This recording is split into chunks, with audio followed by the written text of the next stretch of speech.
Hello, explorers of your inner universe. My name is Anaya, and on this channel, we explore psychology and work on our personal growth together.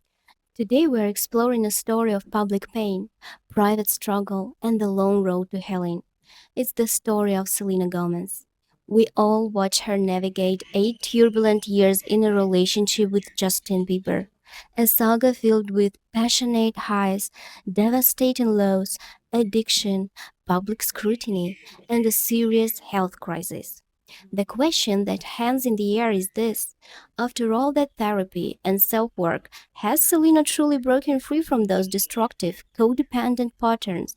Or has she simply found a new actor for the same old painful script with her now husband, Benny Blanco? This isn't about gossip. It's a psychological case study on trauma bonds, healing, and whether our childhood blueprints can ever be fully rewritten. Let's begin.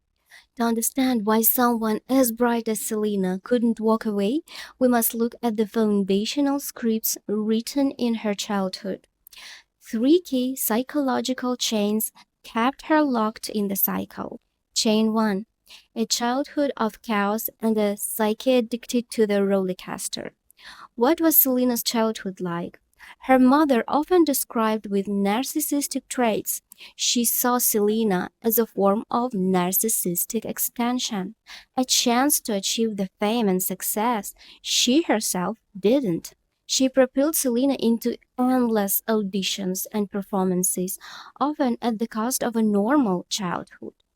Her father left very early, leaving Selena without a protective grounding figure. Her only option to receive love was to be the perfect, pleasing girl.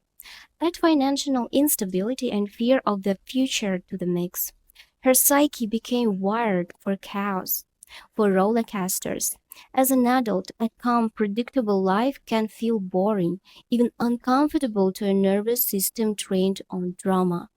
Justin Bieber, with his intense emotional swings, was the living embodiment of that familiar, addictive chaos. The second chain is a traumatic attachment. This is the core of the breakup to makeup cycle. Here's how it works biomechanically. A painful breakup triggers stress, cortisol, and adrenaline. Your psyche spends enormous energy trying to bury this super significant person. Then a miraculous reunion happens. It feels like a victory, and the stress hormones are flooded out by serotonin, oxytocin, and endorphins. This explains the incredibly passionate reconciliations. The addiction to these biomechanical swings can be more potent than a substance addictions. It's a literal chemical trap. Chain 3: loss of self and eroded boundaries. Watch Selena's evolution within that relationship. She started as American sweetheart, the Disney princess. Gradually, she morphed into a rebellious wild child, adopting Justin's lifestyle and behaviors, even after her serious health struggles. This isn't about being foolish, it's about a fragile sense of self being eroded and replaced by a part of Justin's identity. And the biggest clue? Their entire drama played out on the world's stage. When there are no boundaries with the public, when you broadcast your intimate life, it's a strong indicator that boundaries within the relationship are also blurred, broken, or non existent, creating the perfect soil for abusive dynamic. But Selena's story isn't just about trauma, it's also about recovery. I believe that therapy had a profound impact, and here's the evidence. The first one: the conscious period of solitude. Selena didn't jump into a new relationship as a rebound or a band aid. She allowed herself a period of being single. This is crucial. It's time needed to reconnect with yourself, not to project the ghost of your ex onto a new person. The second, shifting significance from external to internal. Part of that relationship's hold was likely the status. Justin represented global superstar, the pinnacle her mother had pushed her toward. Over time, Selena's focus shifted inward. She began exploring her identity, experimenting with her image, launching the massively successful and purpose driven brand Rare Beauty, engaging in philanthropy, taking on serious acting roles. She started seeking what truly reflected her essence, not an externally imposed ideal. The third key is integrating her shadow and embracing vulnerability. Justin the bad boy acted as a conduit for good girl Selena to connect with her own shadow, the repressed, imperfect, rebellious part of herself. The wisdom lies in the fact that after the breakup, she didn't suppress this side. She seems to have integrated it. A powerful example.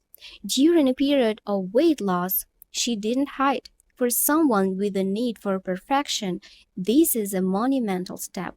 She kept working, showing up publicly. This signals growing self worth. I am valuable simply by being myself in any state. The relationship with Benny Blanco is the fourth key. Indicators of healthier dynamics. Let's compare. With Justin, public drama, scandals, tears on display. With Benny, privacy, stability, quiet support. That's the first and biggest green flag. They were friends for a decade, bypassing the phase of blind idolization. They likely knew each other's dark sides. Notably, reports suggest Selena initiated the romance, a different script from the intense love-bombing courtship of Narcissist. They both pursue their careers while being supportive. They've created that intimate space where real closeness is possible because their relationship is no longer a public reality show. Now for a necessary spoiler to be objective. What signs suggest the work might not be fully complete? The first one is the occasional return to the Justin narrative. Selena sometimes, often around a new album or project release, references the Justin chapter in interviews. Someone who has fully integrated and released an experience typically doesn't revisit it. There is nothing left to mine. These hooks might indicate that some internal thread is still active. The second, residual patterns of dependent behavior. Episodic sightings with cigarettes or a glass of wine are markers. Dependent behavior patterns rarely vanish, they often migrate from one object to another. It's worth observing if this pattern has transferred into the new relationship, even in a milder form. The third and the biggest trap of healing when safety feels boring. This is the most critical point for anyone living a toxic dynamic. After the adrenaline fueled roller coaster, a healthy, stable relationship with a secure partner can feel flat. You might miss the passion, the intensity, but this is a perceptual error. What you're calling boredom is actually safety. The very safety your nervous system may never have known in childhood. It is on this quiet, steady ground that true intimacy, not hormone driven dependency, can finally be built. So, what's the verdict? Selena's journey isn't a simple fairy tale of victim becomes perfectly healed. It's a complex, ongoing process of healing. There is tremendous progress, the conscious solitude, the growing self worth, the choice of a stable partner alongside residual echoes of past trauma. And in that, she mirrors so many of us. Our psyche clings to the familiar even when it hurts. If this topic resonated with you, if you want to understand the deeper mechanisms that keep people in painful relationships for years, I highly recommended watching my previous in-depth analysis about Hailey Bieber and Justin Bieber. In it, I break down the hormone drama triangle, the five psychological traps of the rescue, and why accomplished individuals can stay in a caretaker role for an adult partner. It's the other side of this very coin codependency, traumatic bonding, and healing. The link is in the description. Watching both will give you a complete picture. Selena's story teaches us a vital lessons. Healing is possible, but it requires time, professional help, and the courage to recognize that healthy, calm love isn't boring. It's the ultimate reward for the hard work. Thank you for exploring this with me today. What do you think? Has Selena truly rewritten her script? Share your thoughts in the comments below. If this analysis was valuable, please give it a thumbs up. It helps this channel grow. Subscribe and hit the bell so you do not miss our next deep dive into the psychology of relationships and personal growth. Until next time, be kind to your inner universe. Keep exploring. Bye.